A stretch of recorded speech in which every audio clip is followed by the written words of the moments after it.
Bienvenue dans cette nouvelle édition de l'Africa Tonight. Voici les titres.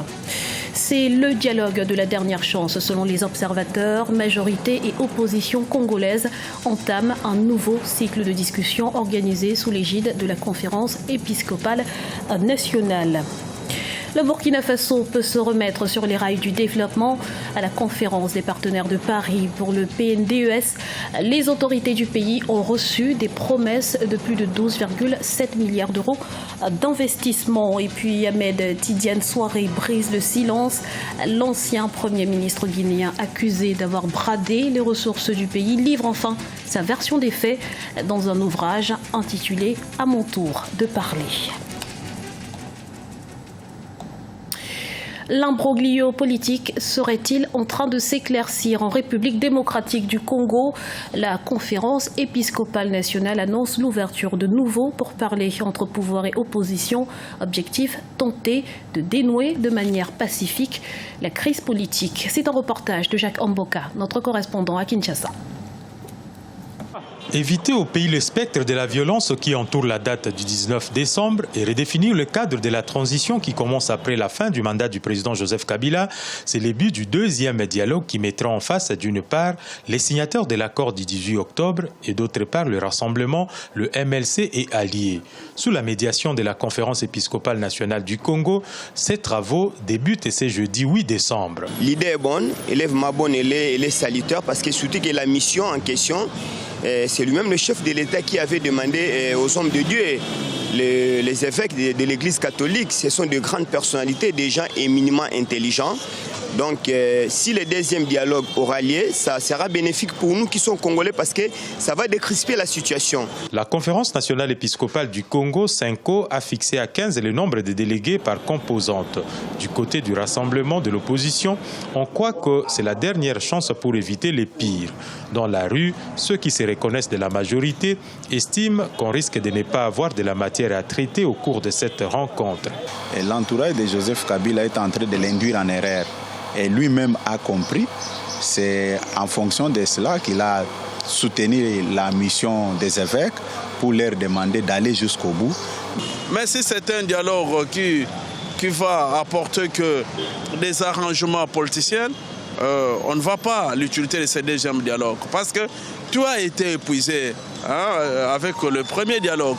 Deux textes seront confrontés au cours de ces dialogues, à savoir l'accord politique du 18 octobre et le mémorandum du rassemblement soumis à la CENCO. Ces deux documents portent quelques points de convergence, mais aussi d'importantes divergences, notamment sur la durée de la transition.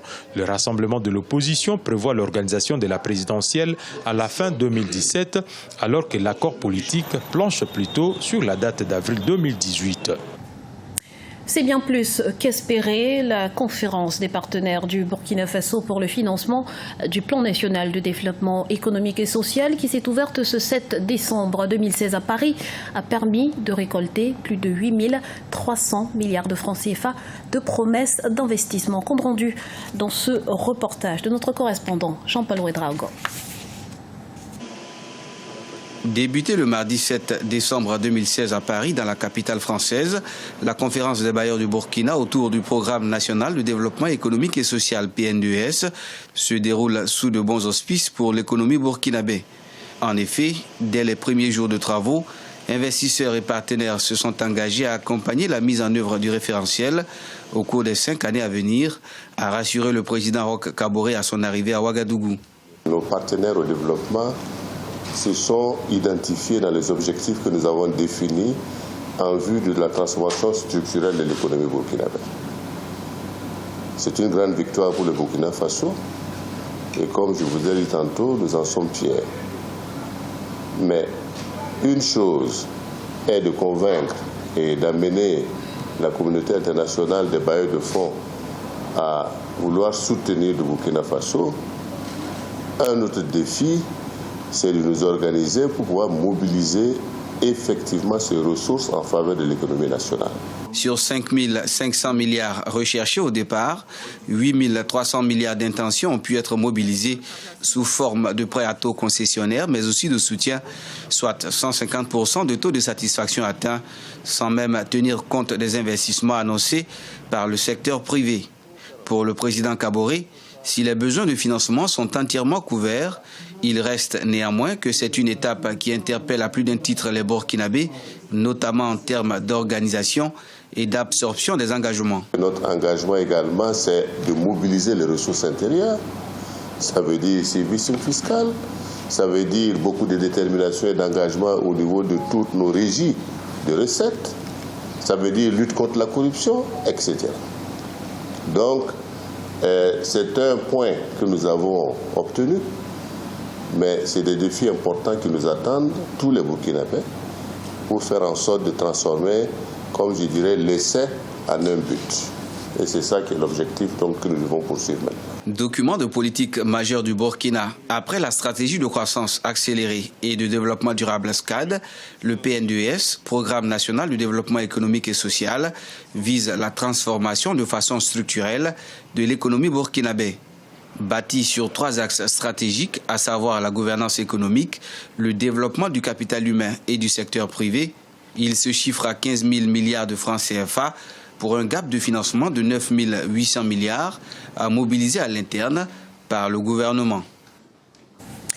Dans l'actualité également, c'est un coup dur pour l'économie tunisienne. Les investissements étrangers se sont établis à 1,68 milliard de dinars durant les 10 premiers mois de l'année 2016, soit une baisse de 10% par rapport à la même période en 2015. À noter cependant que les perspectives s'annoncent prometteuses à la lumière de la réussite du récent congrès international pour l'investissement où une enveloppe de 34 milliards de dinars de promesses d'investissement a été enregistrée.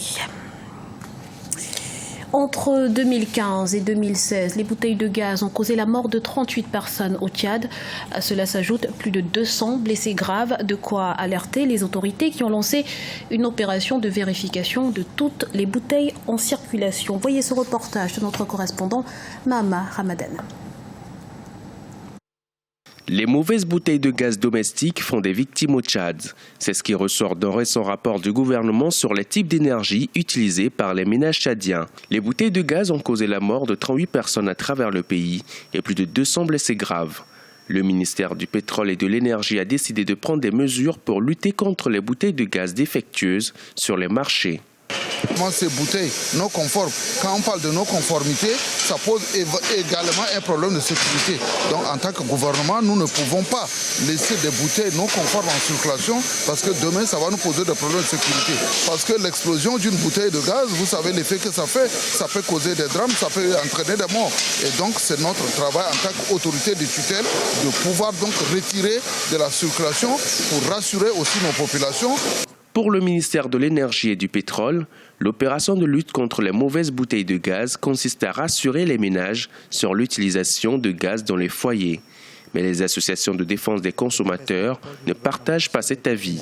Malheureusement, le constat que nous faisons et ce que nous avons même déploré lors de cette période, c'est qu'il n'y a pas eu assez de campagnes d'information et de sensibilisation des populations qui sont la majorité des ménages, sont vraiment analphabètes. Cette mauvaise maîtrise de l'utilisation constitue une source vraiment de danger pour les populations parce qu'on constate de plus en plus des cas d'accidents, d'explosion de gaz et donc des situations très dramatiques. Selon le dernier rapport du gouvernement tchadien, certaines qualités de bouteilles de gaz domestiques constituent un risque pour les ménages. Les compagnies de gaz qui ne respectent pas les mesures du gouvernement courent le risque de subir de lourdes peines. Il a longtemps laissé parler de lui, mais veut à présent prendre la parole. Ahmed Tidiane Souaré, ancien Premier ministre guinéen, accusé de malversation durant sa primature, sort de son silence et livre sa version des faits dans un ouvrage au titre révélateur, À mon tour de parler. Reportage de notre correspondant en Guinée, Emmanuel Mimono. Débarqué et mis à l'écart de la gestion du pouvoir après la mort de son mentor, le feu général Lansana Conté, Dr Ahmed Tidiane Souaré a décidé de faire le point sur son passage aux différents postes qu'il a occupés au sein de l'administration de la Deuxième République. Celui que d'aucuns considèrent comme étant le plus réservé des hommes politiques guinéens a brisé le silence. Le livre traite de mon expérience.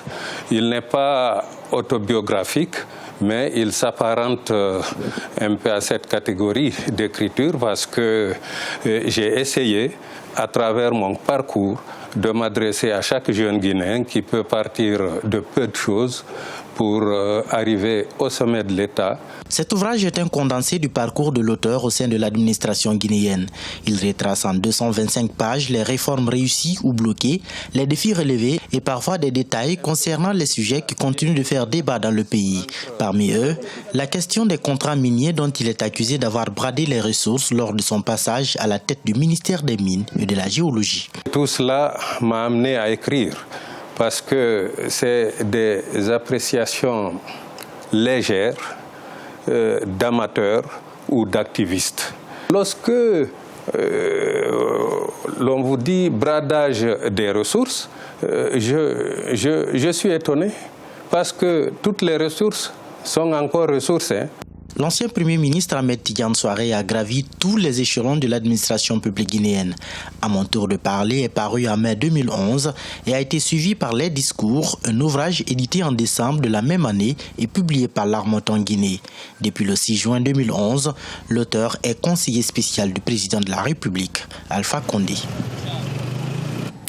Ce journal a été réalisé par l'ensemble de la rédaction. Merci pour votre fidélité. Retrouvez dans un instant une nouvelle édition de l'actualité sur Africa 24.